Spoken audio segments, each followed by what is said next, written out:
Welcome back, friends. I keep saying that this will be the last video, but I'm fairly certain that this part 4 will be the last of the Q&A segments. It's been like a mini series now. So many questions, but that just goes to show how many wonderful and amazing people that are here in this community and wanted to connect and engage. So thank you everyone for your awesome questions. It's been really cool to think of myself / see myself through your lens, if that makes sense. So without further ado, let's jump into these last questions and wrap up this fun little series that we've been doing. Leaving off at number 105. How do I handle people judging me for being vegan? To be honest, no one really does in a really super offensive way. The only flack I'll get is from very unconscious, immature people like that, like rub, oh, but bacon. And like, I'm like, really, dude? Or on social media, certainly there's, I've seen many videos where there's anti-vegan hate and a extreme pushback that's happened in the movement, calling vegans totalitarian, or that it's just such a unhealthy or unsustainable lifestyle or not natural, or yada, yada, yada. That's another video. But I don't know any of those people personally. As far as people that I come across in my day-to-day life, I don't encounter too much judgment other than like I said, if it's someone that's being really just dumb and unconscious and immature, like that has no credibility in my book anyway. So if someone's like, oh, bacon, I'm like, it doesn't hurt my feelings because I'm just like, that's a really low level of consciousness and there's no room for a conversation there anyway. So luckily it's really not something that I deal with. What is more upsetting to me is the pushback you see on the internet of just extreme vegan hatred and people that have really large platforms that are using their voice to try and discredit an entire movement. And as I've said before, yes, I know there are some people that really tried and it really didn't work for them, and I understand that, but for someone to use their voice to try to denounce a whole movement just because they personally don't agree with it or don't want to eat vegan, I think that's really harmful and upsetting, because there are so many thousands, millions even of us that are thriving on a vegan diet that want to do better for ourselves and the planet. So it's more upsetting to see these large influencers try and discredit a movement for their own agenda, I would say. How do I deal with that, by the way? I guess that was more the question. By trying to use my own voice for education and be a positive example of my own health and positivity that I've experienced from being vegan for so long, and just educate people who are willing to open up and to a different way of living, and perhaps adopting certain more plant-based living into their life. Just using my voice to educate for those who are willing to listen, I would guess. Do I feel bad for not entertaining or reciprocating to guests? This may make me seem like sort of a sociopath, but no, I don't. I've said this before, my friends love and appreciate me for who I am, and I'm very grateful to have them. And we're all different. At the core, the love and heart connection is there, but how we play out our lives in the world is very different. None of my closest friends are vegan, and none of my closest friends are minimalist, not even close to it. I would say my best friend, she has more minimal tendencies because she's traveled so much. But as far as my circle here that I see on a day-to-day basis, for those of you that don't know, my best friend lives all the way in Florida, so we do not get to see each other that often. My circle here that I spend time with on a day-to-day basis, I'm not going to their homes too often, but when I do, they're the type of friends that aren't going to like keep tabs. It's not tit for tat, or it's like, oh, well, you have to do it next time because I did it this time. When people are truly loving and kind and generous with whether it's their home or, entertaining you with food or cooking for you or whatever, they do it because they love you and they want to do it. And it's not with the expectation of receiving something in return, because that's not true generosity, in my opinion. And a lot of times we are meeting out in the world, or maybe I'll, take a friend to lunch and say, I want a treat this time. But as far as not having them over, there's no animosity there, because my friends are cooler than that, I guess I would say. So yeah, I don't feel guilt about it because true friends will respect the way you live and not expect to be getting something from you. Do I have siblings? Yes. I have one full sister that I grew up with, and she's 2.5 years older than me. For her privacy, I'm not going to be giving out her name, but she is, I've mentioned I have a nephew. She is married and has a adorable baby nephew that I love dearly. And then I have a half brother. My mother remarried when she was older, and I have a half brother. Unfortunately, I don't know him too well, but I would like to get to know him. They both still live in Canada. Have I ever spent time with monks / shamans / indigenous peoples?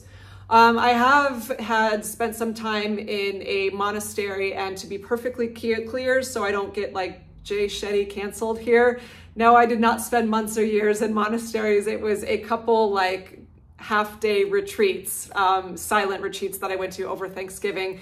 It's called Deer Park Monastery. It's near San Diego in an area called Escondido, and it was a monastery, a group of monasteries. There's one here, one in France, and one in New York, and I think a couple other locations that were started by Thich Nhat Hanh. Very incredible, beautiful experience to spend the whole day in silence, and then we all eat together, and everyone communally works to wash the dishes, and it is a potluck. We all brought food. And then you get a Dharma talk by some of the monks. So while it was limited, it's in time, it still had a very profound effect on me. That's why I've adopted the practice of eating out of just my one wooden bowl and eating in silence. That's had a huge impact on my life. But just the energy around emanating from these monks that have devoted their life to, it's not about retreating from the world, it's about getting to know the inner world and cultivating such a deeper level of peace and love and compassion, and then trying to emanate that out into the world, because there is so much just pain and suffering and people, and hurt people. That's why people are mean. That's why people attack you in certain ways or act out in certain ways, because they're suffering too. And in Buddhism, it's understanding that level of suffering, and rather than coming at them with hate to your enemy, it's coming at them with love. And I think all the great religions, Christianity certainly speaks to this, but all of them, it's about letting go of those judgments and seeing the humanity, and just no matter how badly someone hurts you, not accepting bad behavior in an abusive kind of way, but being able to cultivate your own inner peace so that you can come back to them with love and compassion, rather than just keep fueling anger and fire in those situations. So it definitely, and it's a very intense energy coming off of these monks who spend their day in prayer and devotion and cultivating this love. So I definitely recommend that experience to anyone. And I would love to spend longer times in weeks or months. That definitely calls to me. It just has not been the right time in life yet. As far as indigenous people or shamans, no, not yet, but I absolutely do want to spend time I would love to do shamanic work and the deep level of healing that comes with that, and just be around shamans and indigenous peoples to learn the older ways of how we used to live as humans, which was way more in balance with nature and way more attuned to sort of cosmic forces and inner energies that are very powerful for healing and transformation that we have sort of lost touch with in the modern world. So yes, that's on the, I would say that's on the bucket list. That was a question from another video, but that's definitely on the bucket list. How do I make my best friends / surround myself with like-minded people? Well, as I just mentioned, like-minded doesn't always have to mean we're all exactly the same in life. I think that's where people get stuck in friend groups of like, oh, we all dress the same, or we all listen to the same type of music, or we all like going to this kind of restaurant, or we all have this type of job. And that can work, but that's a very surface level connection. I've shared a few times that for me, a heart connection comes from, it's just there. It's deeper than how your life is playing out on the surface. I've mentioned, I don't know which video this was. It was many videos ago. One of my good friends when I was in college was while I was working at Starbucks, and her name was Francine. She was my manager, and she loved death metal, and she was a recovering meth addict, and she had tons of piercings and tattoos and loved to party. And I was this straight edge, khaki wearing kid going to business school and training for the Olympics. Like nothing on our surface level correlated, but we were great friends and had the best of time together because there was just an authentic love there. And when you come to know your more authentic self and are open to just connecting with people, what you do on the surface doesn't really matter. Just like I said earlier, my friend group here, none of them are vegan. None of them are minimalist, but we just have a heart connection, and that's what matters the most. So to find your own heart space requires a lot of coming into yourself through meditation, I think, and just starting to live in alignment and living how you want to live in the world. And then you will start picking things to do that you enjoy. And then in those environments, it will start attracting people that do want to spend time with you and love you for who you are. And the biggest chunks of where my best friends have come from are definitely synchronized swimming. It's been such a huge part of my life, whether it was as a competitive athlete and then a performing artist in the show in Las Vegas, and then later as a teacher and choreographer. I've met different friends from all stages of that, and they're all lifelong friends because that was such a huge, passionate chunk of my life, and that attracts a certain kind of people. So there is going to be a very real, lasting connection there. And then the same thing with the restaurant I work at now. While I was never gung-ho passionate of I want to work at a restaurant, even though I have had loads of fun doing it, the restaurant itself is very health conscious and has kind of bohemian roots. So it attracted a lot of really like fun, artsy, creative, eco-conscious, spiritual type people. So it's been this amazing law of attraction type of thing where, like, even though the restaurant's a revolving door, people come and go all the time. This restaurant in particular keeps attracting really cool people. And so I've made some really great friends out of it. So I would say if you want to find lasting friends, really hone in on what your passions are and how those will play out in the world, and find environments, whether it's a rock climbing gym or a cycling club or a knitting club or a specific type of job that makes your heart sing. If you're plugging into those environments, you're a lot more likely to find friends that you really click and connect with and have friendships that last with. What do I do to shift my state when I feel sad? Ooh, you got to sit through it. In my younger years, I would try to distract myself with busyness and being a workaholic and all of my goals, and there flat out just wasn't time to be sad. But when those feelings would come up, it'd be just go and push through it. Now I know enough you have to just sit through it and let the storm pass and let yourself have that really ugly cry. The really, really, where you're just like, oh, and like stalking out loud, like, why? Like, let yourself do that. You don't have to spin out with it and get stuck with it forever, but you have to feel it to heal it. Aaron Dowdy, he's an awesome YouTuber who's been had a big impact on me. He always says that you have to feel it to heal it. And that's definitely a big practice in, many, many facets of spirituality. But it just, energetic healing, those wounds need to come up and you need to honor them and hold them and give them space and let it come out. And then like a storm, it really will eventually pass. It's when you suppress it and deny it that it'll keep coming back and bite you in the butt, and then you'll have a big giant blowout, and then you will spin out and not be able to get yourself out of that stuck space. So when I get sad, sometimes, it's at work and I've had to fight back a tear while I'm bartending, which is mortifying. But when I am at home and have a container to do it, I do let myself cry and just let myself feel that emotion and trust that.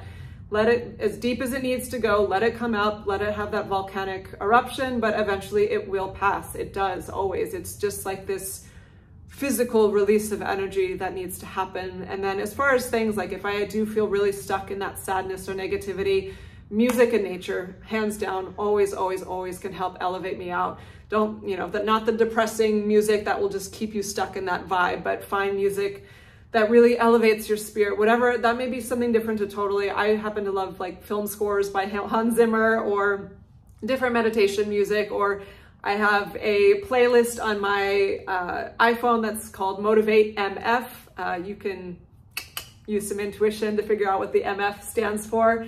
And if it's just all high vibe songs, some electronic dance music, some rock, 90s all rock, whatever, just stuff that gets me pumped.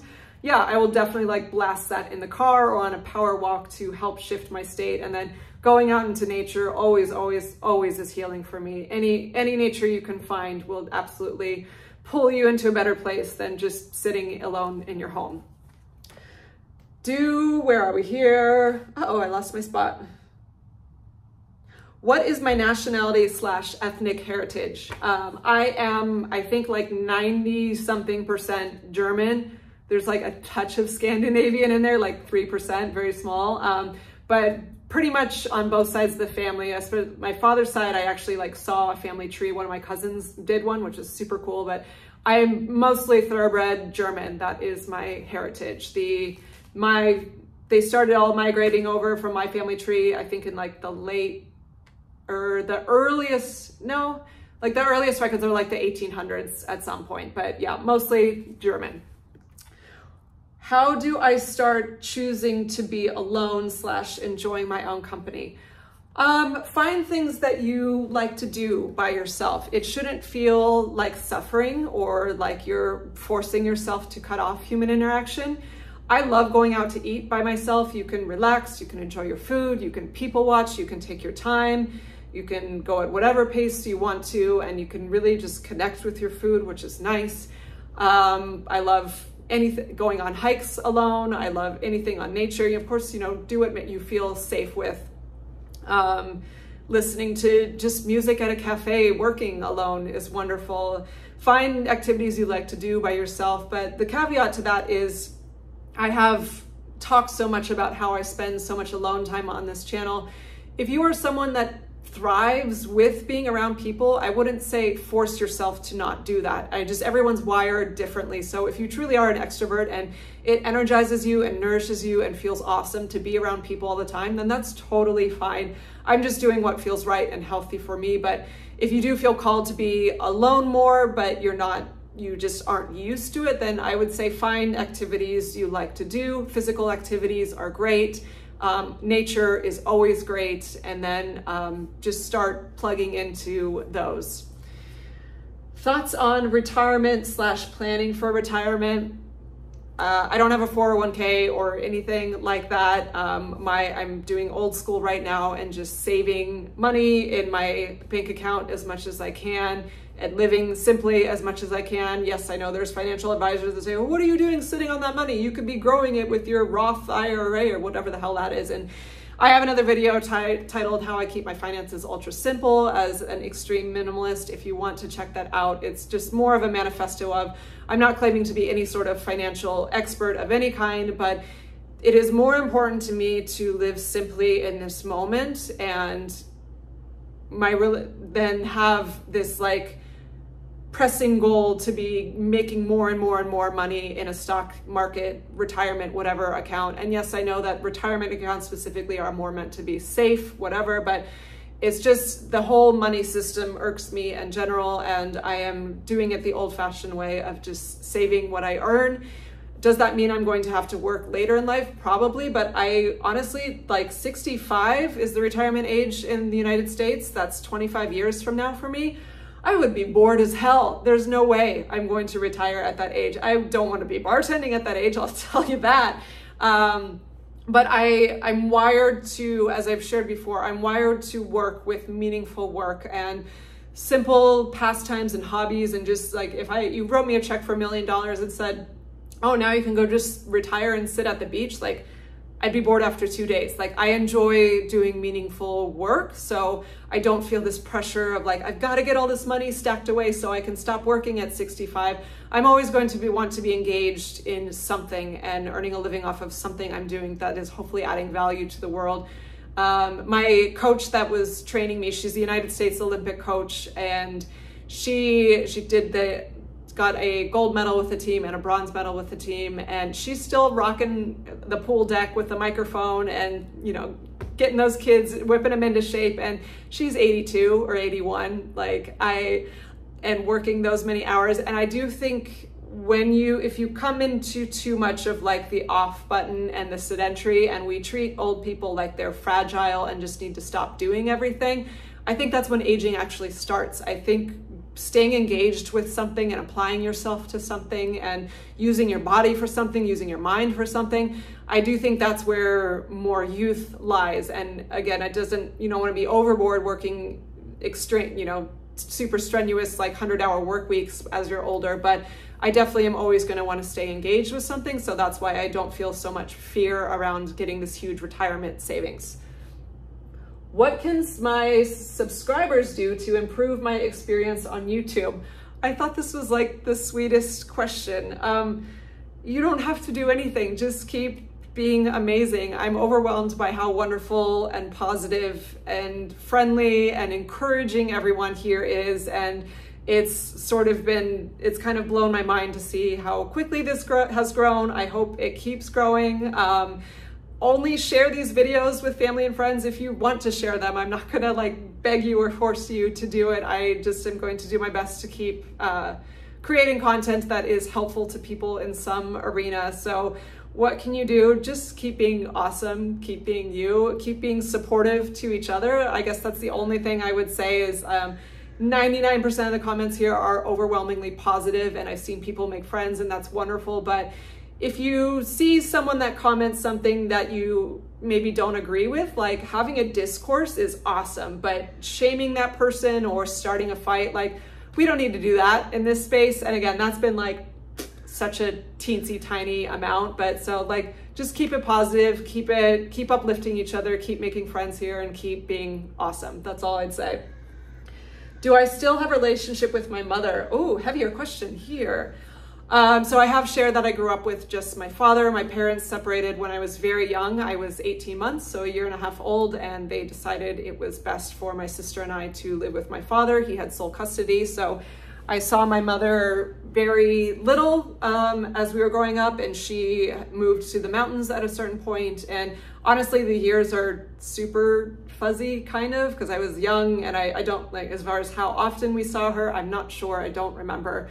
There definitely was a period in more my 20s, like teens to 20s, where there was not good communication. There was no communication for a long time, but we did when I was dating my partner in my 20s, his father passed away like right at the beginning of our relationship, sort of unexpectedly. And that sort of was a trigger for me to, I don't want to, have my mother pass away someday and have not spoken to her. Like that didn't feel right at all. So we have rekindled a relationship. Is it perfect and wonderful butterflies and rainbows now? No, there's no tension or animosity or argument. I have no ill will or anger about the situation. I know they did their best with it. It's just, it is harder to forge a relationship with someone who is, as connected to you as, she's my mother, but we didn't spend very much time together. So it's not a perfect relationship. I have, since we left Canada, I've only seen her once. So I left Canada in 1998. So do the math, that's been a long time. I would like to see her more. I do want to spend more time in Canada and try to, it's always going to be a different kind of relationship, but I have space in my heart for that. And she is my mother, and I do want to connect with her more as much as we can. So that's the answer to that. Favorite color / which one would I be? A less heavy question to balance that out. Hands down, 100% periwinkle. That is my favorite color to see / would my energy be that? I think at first, I don't know how I come off to people. Maybe people think like, oh, you're definitely orange or red or something bright, but I feel like on the inner, periwinkle still resonates. If I would like to be that color. If anyone doesn't know, periwinkle is this amazing, it's very pastel. It's like a bluish purple pastel. And when it's cloudy at the beach and it's sunset, that's the exact color the sky always makes in various shades. It's just this really ethereal and beautiful and soft and calming, but very introspective color that has a tinge of mystery to it as well, and suspense, and a just touch of an edge. That was a very verbose way to describe periwinkle, but that's how it feels to me. So that's definitely the favorite color. Let me know if you think I come off to you as a totally different color than that, but periwinkle. Oh my goodness, is that it? Oh wait, I missed a question. Favorite season / which season would I be? Favorite season, definitely fall. I love, and again, people tend to, their favorite, like their birthday month tends to be their favorite season. I hear that a lot. I'm June, my birthday's in a few days actually. But summer's actually, I think, my least favorite season, because summer to me has like Sunday energy, which is just like lazing around. Like, I don't know, it's the least interest, even though, I mean, they're all wonderful. I love seasons. Like that's, you know, having variety, of course, is wonderful, and every season offers something wonderful, but I vibe the least with summer, I guess. Spring is great because it's that transition period, but fall and winter I kind of like the best, which is bizarre. I don't know why, but fall, I love the transition and just the suspense and the going into change and just the colors of it, the smells of it. I just love that time of year. And I think I always associate too, because it's like back to school time and back to swim seasons time. Like I started the swim season, the competitive synchro season would always start in September when school started. And it was just that excitement of like fresh start, of hunkering down into a new project and goals and commitments. And I love that energy. So I love fall for that. As far as what season I would be, I feel like I'm winter, and I don't really have a good answer for this other than that, like the introvert in me, the recluse in me, the woman in me that, despite being here on YouTube in my time off of camera or outside of the bar, I like just in a cabin in a mountain with pine trees around and just silence and simplicity, and like in a little wooden chair sipping tea and watching snow fall. Like that speaks to my heart so much, and I will be there someday. That will happen. But yeah, I think I would, just the slowness and the stillness and the beauty of that for sure. Now I am on the last page. Oh my goodness, we've made it to the end. I have 3 more questions. How do I keep my memories? I've sort of touched on this. For very sentimental things I let go of, like I had one childhood scrapbook that was remaining, but all of my competitive synchronized swimming suits, all of my medals, I had like a trophy and a plaque. I got to keep a couple costumes from the show I was in Las Vegas, and then a couple other like little knick-knacky type things I had around the home, but I wanted to let go of when I was moving more into extreme minimalism. Or it was something a family member had given me that I really didn't use, but I wanted to honor that family member. Take a picture, hands down. We're in the digital age. A picture's worth 1,000 words, as they say, but a picture is also, you know, I don't need to hold the physical object in order to evoke the memory. A picture does just fine. And also I've been blessed with sort of an elephant brain. I maybe remember too much, but there's very little I actually forget. So I'm not worried of letting something go and then never remembering it. And I think if I don't ever remember it, then it wasn't necessary to remember anyway, if that makes sense. So yeah, for the things that are really crucial that I want to let go of but honor, take a picture of it so I can access it whenever I want to. But then but mostly, like, it's rare that I'm go through all my pictures and I'm just constantly wanting to go down memory lane. Like, it's good to live in the present, and also if things will pop into your head when they're supposed to pop into your head, if that makes sense. Number 120, what has been the most difficult thing to let go of, and what has this process been like? Shout out to best friend Layla. This question is from her. You've heard me talk about my best friend on this channel a few times, and her name is Layla, by the way. She left this question for us all. Hands down, the most difficult thing I have ever had to let go of is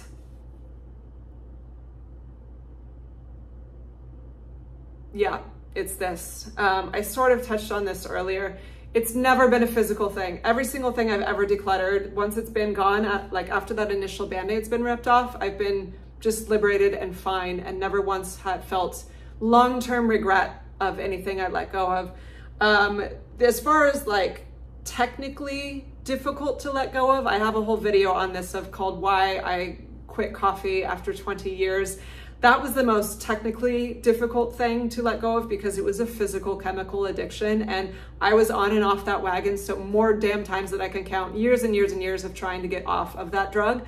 But that was less emotionally difficult. The most difficult emotional, spiritual thing I've had to let go of, I sort of touched on this. It was either at the beginning of this video or the part 3, now I can't remember. My dream to make the Olympic team with synchronized swimming, and just synchronized swimming in general, because it was such a huge part of my life. And it wasn't just this huge dream that I did not get to fulfill, because I did get to achieve so many other beautiful things along the way. And as I've said, I don't think I was robbed of that dream. It was fair. The girls that made the team were better than me. That is just how life goes sometimes. It was just still the one thing I did not get to experience that I cared about at that time more than anything in the world, and sacrificed so much for. That took many, many, many years to let go of and to come to peace with. And there's still that tinge of like, not what if, but more just grief. It feels like a loss. And just that whole piece of life in general, like training 8 to 10 hours a day, and my whole life revolving around just military level, samurai, Spartan level training in the pool. It is still the most difficult thing I've ever done. Anything I face in life that is remotely challenging isn't even 1% of what I went through with my team in the pool and with my coaches. I miss pushing my body like that, even though it was so difficult. I miss the goal and the drive and the vision and the passion and the dedication and my whole life revolving around this commitment that was in every fiber of every cell of my body, the thing I was the most passionate about. And I've done many other things that I've been very passionate about since then, but nothing has quite been on that level of dedication and intensity, and I'm wired for that. I recently just watched, for the first time, it's an older movie, but I was at my friend's house. I watched The Last Samurai with Tom Cruise last week, and just the samurai training and dedication, like it resonates so strongly with me. Of that feels like what I was put on this planet to do, is to commit to a practice and a passion on that level. And so not having that in my life, I've struggled for a very, very long time to find peace and joy with, because I'm just not wired for the normal things of like going to the fair with friends or like vacations. Like I light up dedicating myself to something. And I think while I've dedicated myself to many things since then, like, again, as I said, it's not been on that level, and my soul is still hungry for that. So naturally the brain will get nostalgic and go back to the good old days, even though they weren't the good old days. It was hell every single day, but it was heaven and hell mixed together, I would say. So I hope to find something that is that feeling that I can apply to myself to again in life. So that is that question. Moving on to the very last question of this Q&A series, my favorite Hailung song. And I saved this question for last just because Hailung is so dear to my heart. I would say, like movies, there's a tie of 4 for second place, and there's a first place. So the tie of 4 is definitely Krigsgadar, Fildia Furthork. I'm trying my best to pronounce these. Traust and Emaijan. That's tied for second place. And then first place, 1000% is Anoana. If you want to look up on YouTube Hailung's video to Anoana, it's spelled A-N-O-A-N-A, I believe. But you can look it up, it's on their channel. It's so gorgeous, so incredible. And that song was really, really powerful to me. It was New Year's Eve, actually, not this past one, but a year and a half ago now.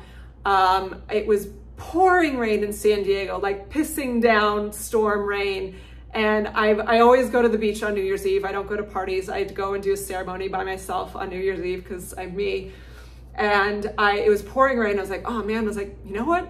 I'm gonna go, screw it. And I had just discovered Hailung at this point, like a couple months ago, and it was like affecting me on such a deep level. And so I went out in the pouring rain and I like secured my phone and my AirPods, but I played that song as I went through to midnight, and I threw down on my umbrella and just got like soaked in the pouring rain. And it was one of the most incredibly spiritual experiences I've ever had. I can't even dignify, I don't want to ruin that by trying to put words on that, other than it was like I went through this portal. And just when you're out in the raw elements like that, like screw the umbrella, screw trying to hide from the rain, like embrace the wild force of nature, and then listening to this very primal music, like, oh, that was, I'll remember that moment forever. It was one of the greatest, most amazing experiences. So with that, I will leave you from this video that wraps up the 4-part Q&A. Thank you so much, everyone, for hanging out, for contributing your questions, for being part of the amazing community here. I hope to see it keep growing, and